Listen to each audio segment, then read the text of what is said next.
Saudações a todas e a todos. O assunto da nossa aula de hoje é a emancipação do Brasil, ou a independência do Brasil. Nós vamos tratar desse assunto em duas partes. E essa aula de hoje nós vamos chegar até a Constituição de 1824. Vou compartilhar com vocês o PowerPoint aí para a gente ir seguindo o roteiro.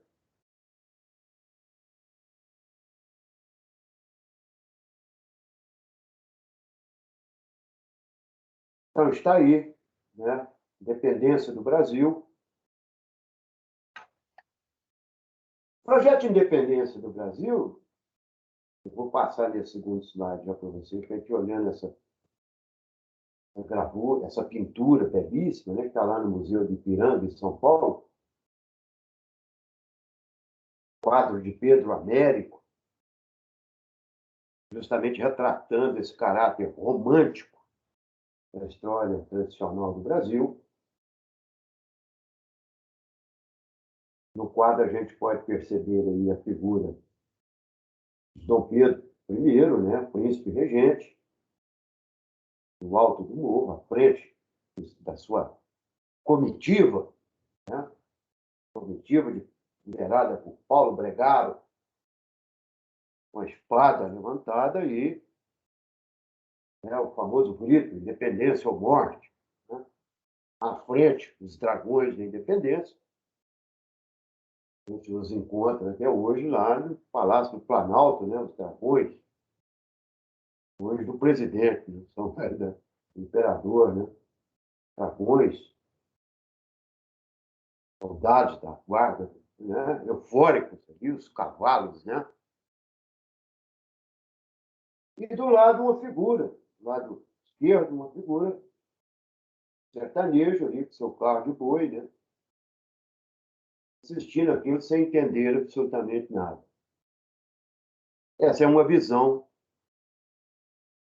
romantizada que essa historiografia tradicional do Brasil tem, a independência, que muitas vezes ainda é ensinada aí nas escolas, especialmente para as crianças, né? Mas vamos desvendar isso um pouco mais. Ao contrário, né, de muitas afirmações de que a independência do Brasil não houve, foi um processo político de acordos, mas houveram muitos conflitos, até porque não houve apenas uma independência, né? Houve várias independências. Nós vamos explicar por isso. Por quê? Ora, você tem uma estrutura de governo colonial, né, em que as províncias estavam muito mais ligadas aos interesses metropolitanos do que essas províncias interligadas entre si. Portanto, não se tem, nesse momento da história, um sentimento nacional, né, de união, quer dizer, de interesses conjuntos. Né? Você pega aí o Grão-Pará. O Brasil, até por ser uma colônia muito grande, né, extensa, Grão-Pará lá no norte, né, muito mais ligadas aos portugueses da metrópole, no seu comércio, nos seus interesses, na sua administração. A Bahia, o grande centro de portugueses, comerciantes, né, antiga sede do governo geral, muito ligada à corte portuguesa. O Rio de Janeiro, que foi sede da coroa portuguesa no Brasil, no período joanino, de 1808 a 1821. Então, ali estava toda uma burocracia ligada à coroa portuguesa, inclusive a figura do príncipe regente, que ficou a cargo dele governar a colônia após a volta de Dom João VI a Portugal. O Rio Grande do Sul, muito mais ligado aos interesses, né, e às relações com os espanhóis lá na Espanha, agora com, né, a região platina, a Argentina, o Uruguai, do que, de fato, aí a corte do príncipe regente no Rio de Janeiro. Então, essas províncias também tinham mais ligações com toda, né, com a metrópole do que entre si, uma integração nacional. Essa integração houve um pouco mais a partir do ouro do século XVIII, mas a partir do fim do século do ouro, né, da exploração aurífera, isso diminui, os interesses são os interesses comerciais entre metropolitanos e colônios, né? Então, por exemplo, você pega aí o Pará, não vai aceitar. Ela tá muito, as juntas governativas são muito fiéis. Eu vou passar aí justamente esse slide para a gente olhar, né? Os vários gritos, independências e mortos, né? Os vários gritos. Então, a gente foi morta, eu vou falar isso agora para vocês. Né? Não é uma guerra de independência como houve lá nas 13 colônias, não é uma guerra de independência conforme houve na América Espanhola, mas várias guerras aí, e revoltas, né? Ora a favor da independência, ora contra a independência. Então, vejam, os chamados vários gritos, né?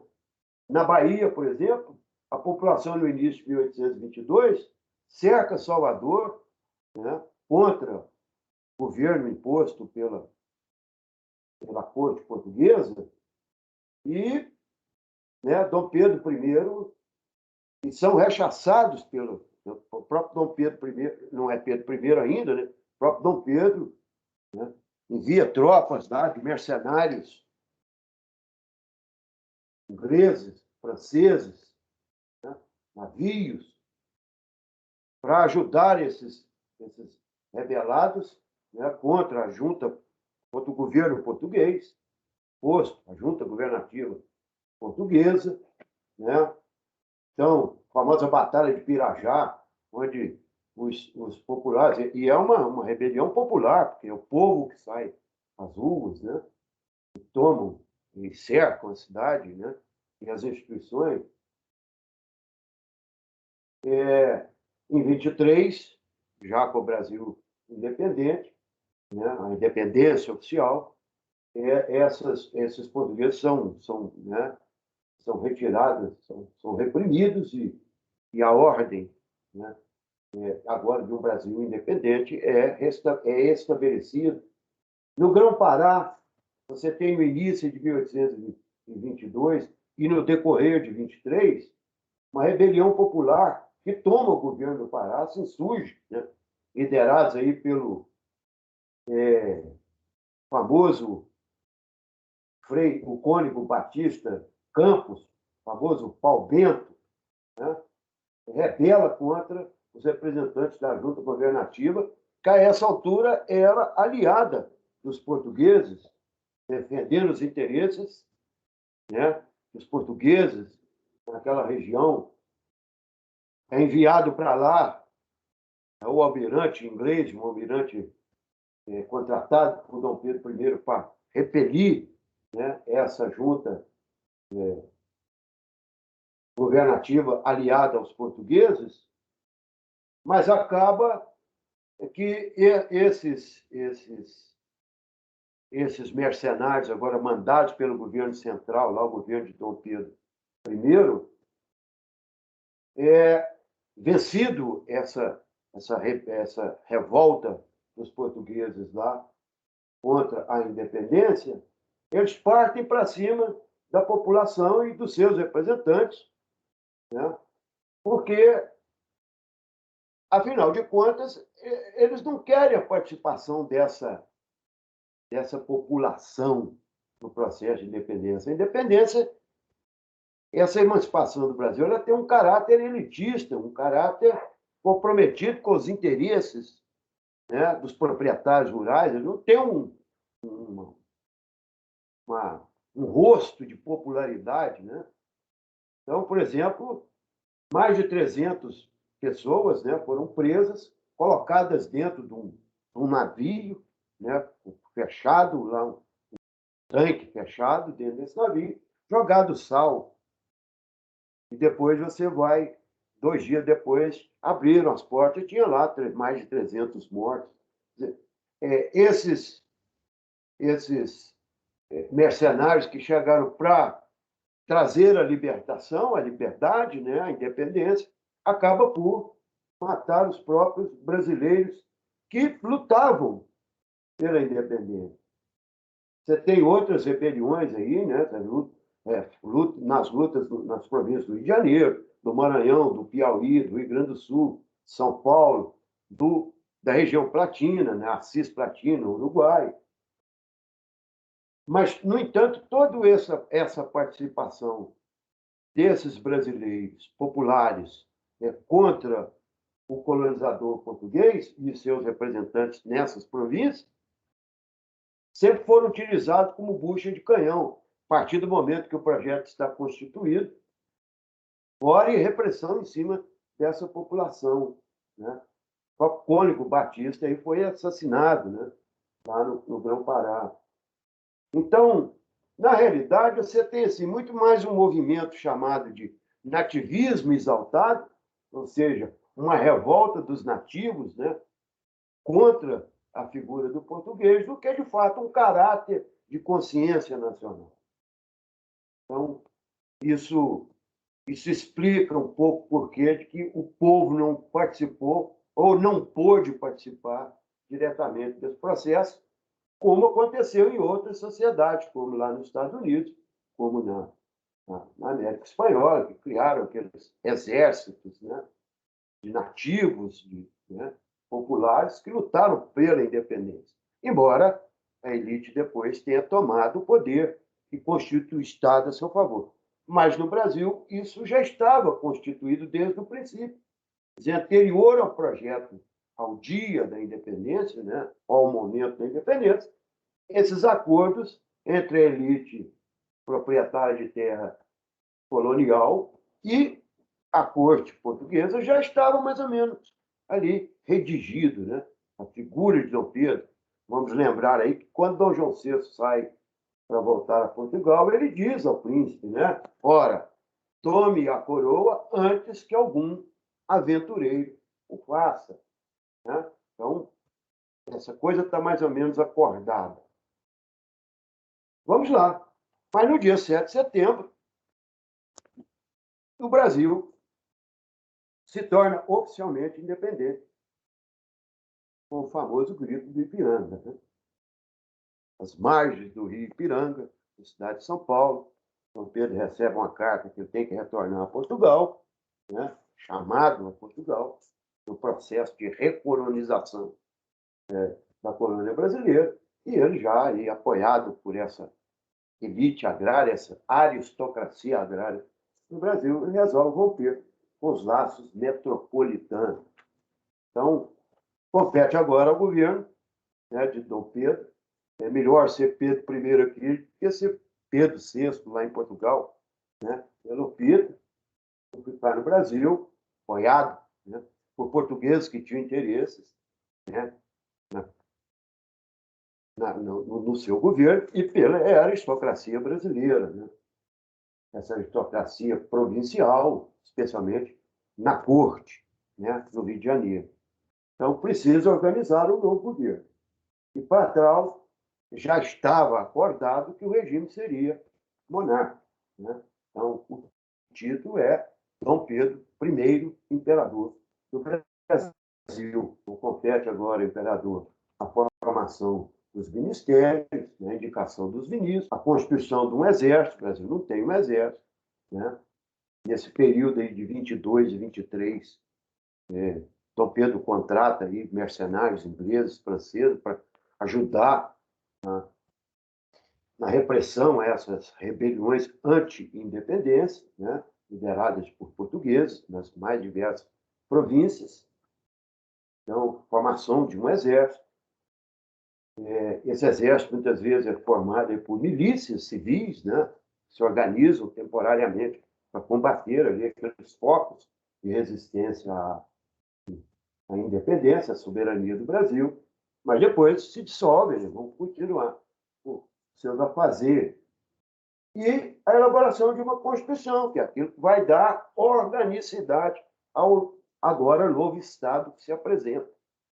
Então, na Constituinte de 1823, instituída por Dom Pedro I, né, você percebe ali a participação, a facção, os dois partidos, a existência de dois partidos. Podemos dizer que são partidos como hoje, eles não têm estatuto, manifesto e etc., né? Mas facções políticas, né? Partido Brasileiro, falava até dizendo, formada por brasileiros, uma aristocracia brasileira, e o Partido Português. Então, veja, na Constituição do Estado brasileiro, os portugueses tiveram uma grande interferência, e nós vemos lá para frente. Então, no Partido Brasileiro, duas facções se apresentam dentro do Partido Brasileiro. A facção aristocrata, né, cujo grande representante é José Bonifácio, defendia, a exemplo da corte portuguesa, um regime centralizado, monarquia centralizada, poder, né, o poder forte do executivo. E uma facção chamada de democrata, que defendia um regime descentralizado. Tem figuras, Cipriano Barata, né? Alguns desses importantes brasileiros aí. O próprio Antônio Carlos de Andrada, que era irmão de José Bonifácio, era mais dessa tendência, que defendia um regime descentralizado, maior autonomia para as províncias, né? E um legislativo forte, né? Um parlamento forte. Além do Partido Português, que defendia os interesses portugueses, inclusive o de recolonização. Então, prosseguindo aí, nós vamos para a Constituição. A Constituição chamada, aliás, para a Constituinte, a chamada Constituição da Mandioca, posteriormente. Vamos explicando isso aí. Então, o projeto de Constituinte, setembro de 1823. Bom, esse é um projeto que nós já falamos aí anteriormente, que essas duas facções, José Bonifácio, rapidamente, trata de tirar a representatividade dos democratas dentro do Partido Brasileiro, né? Com isso, ter maioria para poder elaborar uma Constituição centralizadora, poderes ao Executivo, instituir o Poder Executivo forte, né? Então, fecha jornais, fecha lojas maçônicas, que são mais apoiadoras desses democratas, vamos chamar esses democratas entre aspas, né?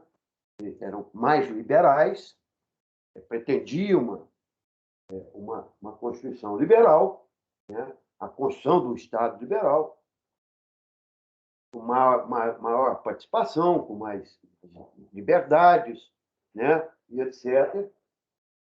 Bom, essas liderados por Antônio Carlos de Andrada, esse projeto de Constituição é apresentado em setembro de 1823, e ali traz, por exemplo, a inexigibilidade de estrangeiros, tirando os portugueses da parada, né? A instituição dos três poderes, poder legislativo, poder executivo e judiciário, né? Instituição desses três poderes. A inexigibilidade, a indissolubilidade da Câmara dos Deputados, né? A sujeição da organização militar ao parlamento e não ao executivo, né? Um sistema eleitoral censitário, e aí nós vamos perceber o caráter classista dessa Constituição, né? Porque ele traz, por exemplo, as eleições em 2 graus, né? Se a população, aqueles que têm determinada renda em mandioca, né? Então, portanto, tem que ser proprietário e ter renda 150 alqueires em mandioca, né? Por isso é chamada a Constituição da Mandioca. Referência, né? Tivesse isso, ou a sua referência, em bens, em empresas, ou em dinheiro, em quantia financeira, elegeria a primeira eleição representantes que elegeriam os deputados, portanto, né, é chamada eleição em 2 graus. Bom, e aí já falei no voto censitário, né, e esse caráter classista, porque só a classe proprietária é que vota, beleza? Não é isso? E elabora uma Constituição de caráter liberal, ou seja, sem imposições, liberdade econômica, né? Proteção à propriedade, no entanto, a manutenção da ordem social escravocrata. O que quer dizer isso? Uma contradição do liberalismo. O liberalismo ele não possibilita essa relação do escravo com o capitalismo, né? Com a liberalização da economia. Bom, a Assembleia é dissolvida em 12 de novembro, a Constituinte é dissolvida em 12 de setembro por Dom Pedro II, primeiro, por não concordar com esse caráter liberal da Constituição, né? E ele, inclusive, à noite da agonia, chamada assim, manda cercar lá o Palácio da Constituinte, prende todo mundo, né? E ele mesmo outorga uma Constituição, agora, em 1824, a primeira Constituição do Estado brasileiro, né? Então, lá atrás, a figura inviolável e sagrada do imperador, né? E a novidade, quer dizer, além de tudo que está aí nesse projeto de Constituição de 1823 do gabinete dos Andradas, especialmente de Antônio Carlos Andrada, é a criação do quarto poder, que é o poder moderador. Esse poder moderador é a chave do Estado absolutista brasileiro, ou da monarquia absolutista brasileira. Porque ali ele dá plenos poderes ao imperador de dissolver a Câmara, dissolver o Senado, instituir, cassar mandatos, decretar lei, impostos, anistia, perdão. Quer dizer, ele tem o poder geral. E assim começa a história da nossa, agora recém-criada, Estado brasileiro. Muito obrigado e satisfação falar com vocês. Até mais.